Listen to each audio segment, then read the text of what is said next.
Bado snare, pepper snare. Many with it one leg.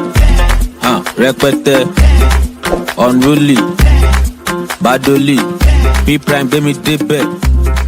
Babeje, Asarailu hip hop. Hey, ça va, les gars, for sure, man.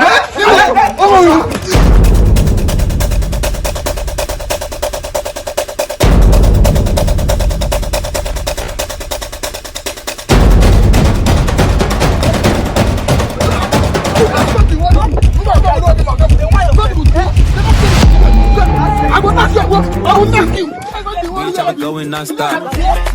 Zazu, Aka, Ika, Tesoje bitalaga, Gaza, Eje loju bitabacha, Runjupa, Lejupa, Maren,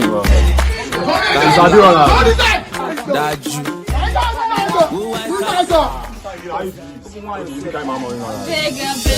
I don't see this one.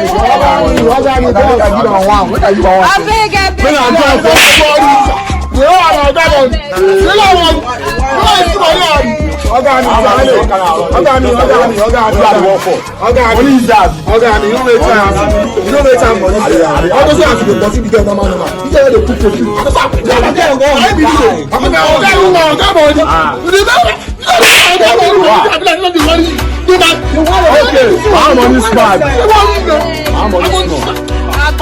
That money, you go get money. You have money. 1 million. Just like. No, I'm going to go to the world. You shall be Momo. You think say they're wise? Momo man. It's not family. You go back. You don't want me happy. I don't get money. Zazu, you don't want me. No. I'm a big head. 1 million. Just like. You don't come out.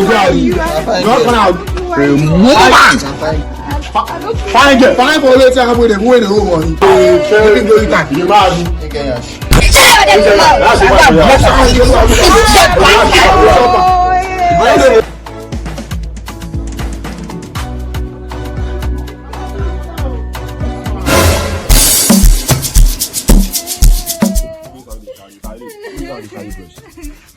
Who this one? Yes, pass it. Who this one? Let's see my brother. Don't enter man like this, go. Don't enter man like this, go. What's going on? Why are you beating this young lady? What's happening? What's happening? What's happening?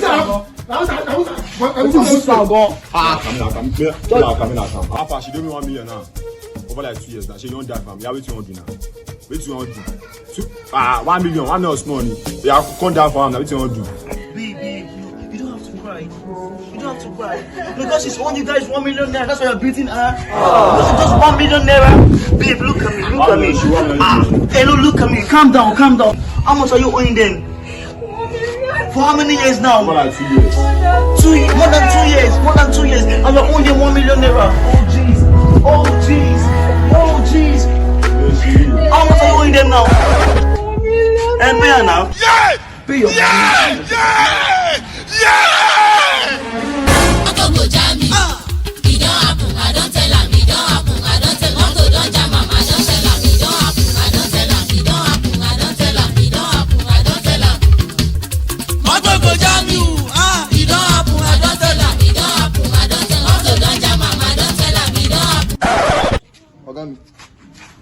I'll go take the yash.